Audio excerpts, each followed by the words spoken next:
வணக்கம் நண்பா. இப்போ நம்ம எதை பற்றி பார்க்க போகிறோம் அப்படின்னா, நம்ம வந்து குரோம் ப்ரௌசரில் வந்து எப்படி வந்து ஹிஸ்ட்ரியை வந்து டெலீட் பண்ணுறது அப்படிங்கிறத பற்றி இந்த வீடியோவில் பார்க்கலாம்.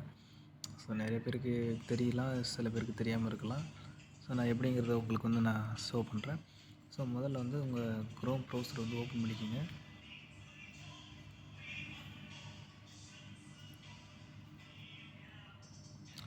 ஓப்பன் பண்ணிட்டீங்கன்னா மேலே வந்து 3 டாட் இருக்கும். ஸோ அதை கிளிக் பண்ணிங்க.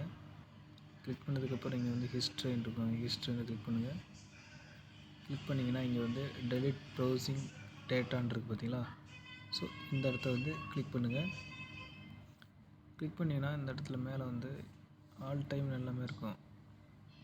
ஆல் டைமில் உங்களுக்கு எப்போ உள்ளது வந்து டெலிட் பண்ணணும் அப்படிங்கிறத இதிலேயே நம்ம வந்து ஷோ பண்ணிக்கலாம். இங்கே பாருங்கள், last 15 minutes, last hour, 24 hours.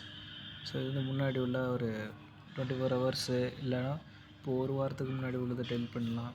இல்லைனா இதில் மொத்தமாக உங்களுக்கு வேணும், மொத்தமாக டெலிட் பண்ணணும் அப்படின்னா கீழே வந்து ஆல் டைம் இருக்குது பார்த்தீங்க. ஸோ ஆல் டைம் யூஸ் பண்ணிவிட்டு கீழே டெலிட் டேட்டான்னு கொடுக்கும் பார்த்தீங்களா.